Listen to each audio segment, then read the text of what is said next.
Vamos a hablar ahora de un diálogo de Séneca muy conocido, la ira. Es un diálogo muy particular, entre otras cosas porque es el más largo de todos los diálogos. Tiene 3 libros completos. Creo que el más importante es el primero, sin embargo, es un texto al que le dedicó mucho tiempo y seguramente muchos momentos distintos de su vida.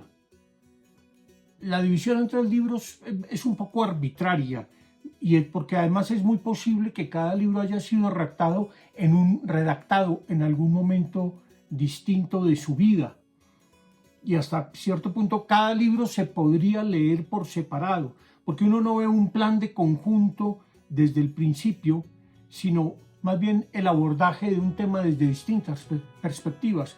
Él habla de la ira de una forma en el primer libro, de otra forma en el segundo, etc. Pero bueno, así nos llegó como 3 libros. En el primero justifica el tema, hace una serie de descripciones, de descripciones y de distinciones conceptuales. Por ejemplo, la diferencia entre la ira y la iracundia, confronta su visión de la ira con la de otros filósofos como Aristóteles, establece por qué la ira es antinatural, porque es inútil, innecesaria, etc. Y sobre todo se dedica a mirar cuál es la actitud adecuada ante la ira y por qué la ira es incompatible con la noción del hombre bueno. En el libro segundo vuelve a retomar algunos de esos temas, intentando explicar el origen de la ira, su carácter voluntario, la diferencia que hay entre la ira, la crueldad y el vicio. Refuta a los que ven en la ira una reacción que les parece lógica y útil, señalando que la ira nunca puede ser un bien, y sugiere una serie de remedios. El libro tercero sí está dedicado mucho más a cómo enfrentar la ira, cómo calmar la ira de los demás, qué diversas estrategias podemos utilizar para controlar la ira. Pone una cantidad de ejemplos de iracundos, en el sentido de personas que no sabían manejar la ira, y empieza y termina mejor mostrando por qué la venganza no es la solución adecuada de la ira. He hecho un resumen muy rápido del texto, simplemente para intentar mostrar que es un texto largo, son 3 libros, y es un texto, digamos, que tiene un cierto volumen. ¿Cuándo lo escribió Séneca? Es muy difícil saberlo. Eso no se puede determinar con claridad, y por eso se supone que pudo ser escrito en momentos distintos de su vida, lo cual en parte podría justificar las repeticiones, porque un tema que trató una vez lo vuelve a tratar ahora de otra manera, retomando cosas que antes ha dicho, repitiéndolas o avanzando sobre ellas o introduciendo ideas nuevas, etc. En todo caso, debió ser hacia los años 50 del siglo I después de Cristo. Algunos suponen, como Paul Bain, que seguramente fue un texto que él redactó en el exilio de la isla de Córcega. Recordemos que estuvo en la isla de Córcega entre el año 41 y el 49. Y puede haber muchas razones para eso. En todo caso, lo que sí es claro es que es un texto escrito después de la muerte de Calígula, es decir, después del año 41. De hecho, es claro que buena parte de lo que dice es contra Calígula, y seguramente no lo habría dicho, no lo habría escrito estando vivo Calígula. El texto está dirigido a su hermano mayor, a Lucio Aneo Novato. A él también le dirigirá otro diálogo sobre la felicidad. Este Lucio Aneo Novato es el mismo Galión que aparece en los Hechos de los Apóstoles, que fue procurador en Acaya, que era como antes se conocía a Grecia, o se conocía a Grecia, por lo menos a una parte de Grecia en el Imperio Romano.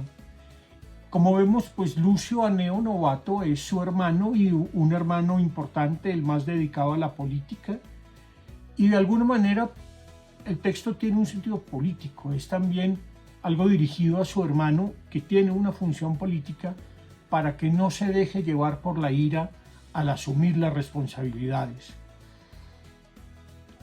Parece, algunos dicen que el destinatario indirecto era otro, era el emperador Claudio, o que era más bien una forma de sacarse el clavo de Calígula que lo había condenado a muerte por pura envidia de que Séneca era muy elocuente.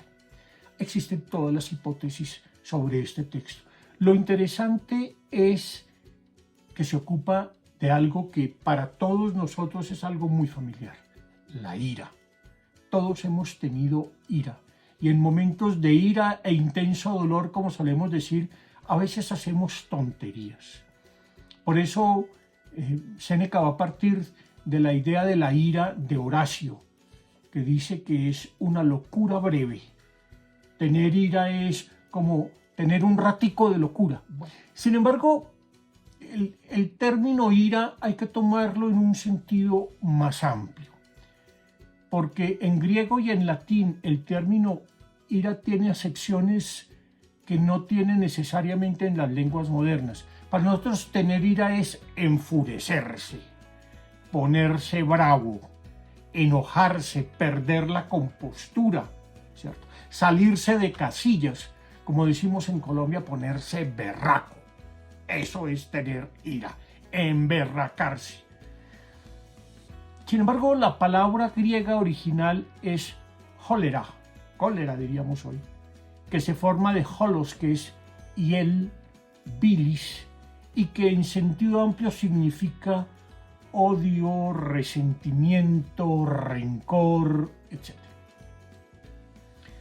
Más aún, Séneca incluso le da un sentido más amplio por la forma como trata el tema, porque se refiere a ciertos rasgos del carácter, como la dureza, la crueldad, que es precisamente lo opuesto a la clemencia. Entonces, uno podría decir, en cierto modo, que a lo que se refiere Séneca aquí con la ira, no es solo a lo que nosotros llamamos ira, se refiere a un fenómeno más general, la violencia, la crueldad, el resentimiento, la animosidad, la malevolencia, ¿cierto? Ese sentimiento que tenemos donde queremos dañar a otro, donde queremos hacer el mal a otro, ¿cierto? Entonces, de la ira es un texto muy interesante como una reflexión sobre la violencia en la vida personal y en la vida social a partir de un referente concreto. Porque sí, todo indica que al personaje que tiene en mente Séneca cuando escribe esto es Calígula. Muy bien, eso es la ira, una reflexión sobre la violencia. Pero es algo más, porque casi diríamos que este es, por decirlo de algún modo, el tratado de las pasiones de Séneca. Séneca fue un gran analista de las pasiones, de la ira, del miedo, del amor, del odio, de la envidia, de muchísimas. Pero, bueno, y ese era un tema esencial en toda la filosofía antigua, y todos se habían ocupado de ese asunto. También se había ocupado Aristóteles, se había ocupado Teofrasto, muchos filósofos estoicos, el propio Cicerón. Ese era un tema central de la filosofía antigua. Sin embargo, Séneca parece como si hubiera elegido esta pasión particular, la ira, para hablar de las pasiones en general. La arbitrariedad de Calígula, el hecho de que el tipo podía hacer cualquier barbaridad cuando estaba iracundo, como lo cuentan, por ejemplo, Suetonio en la vida de los 12 Césares, en cierto modo explica que lo que está escribiendo Séneca es una especie de discurso contra la tiranía de Calígula. Algunos incluso ponen en contraposición el texto de la ira con otro texto muy importante de Séneca que es el de clemencia o sobre la clemencia. Entonces, así como hay un prototipo del hombre iracundo, que es el emperador Calígula, le correspondería al buen gobernante, que él esperaba que fuera Nerón, que desgraciadamente y ciertamente no lo fue. El texto es un texto muy interesante filosóficamente, como todo lo de Séneca, muy bien escrito, pero hay diferencias de estilo, es un texto un poco irregular en la escritura.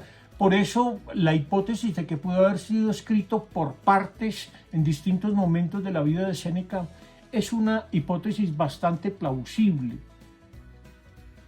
Finalmente Séneca va reflexionando libremente sobre el tema al vaivén de sus intereses, de las circunstancias del momento, etc. Porque no ve uno un plan de escritura predeterminada, incluso para hacer un cierto índice una vez se ve enredado, porque hay cosas en las que vuelve, repite, etcétera, etcétera. Pero tiene pasajes muy bellos. Como en todo lo de Séneca hay pasajes muy bellos. Hay pasajes que lo hacen a uno reflexionar seriamente sobre uno mismo y sobre el uso que hacemos a veces de la ira. Pero no es el texto desde el punto de vista de la escritura, no es el mejor texto de Séneca, no tiene la belleza, la armonía, la claridad de otros textos posteriores.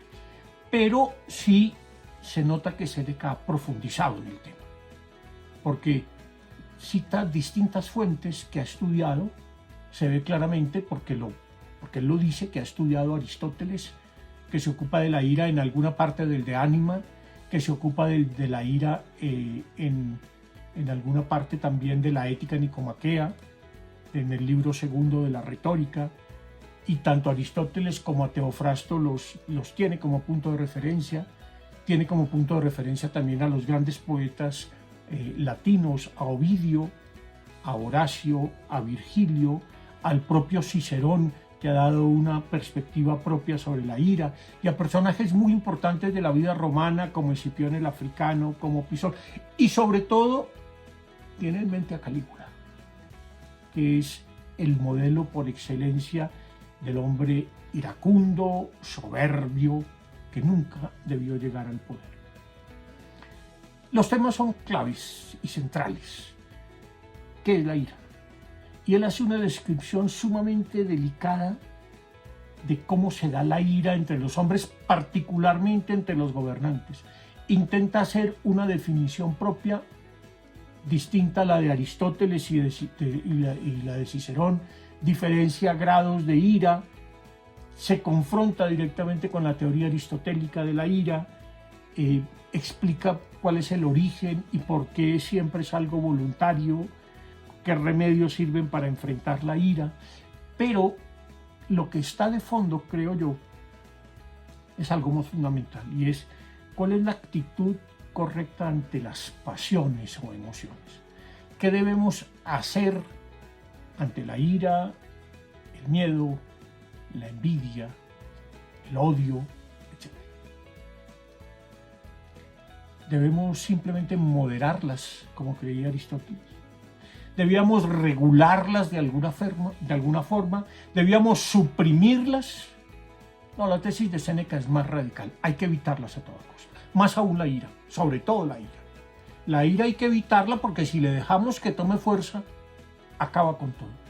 De alguna manera lo que es fundamental en este diálogo de Séneca es que muestra todo el poder destructor de la ira, cómo la ira no solo destruye personas, sino destruye ciudades y pueblos enteros.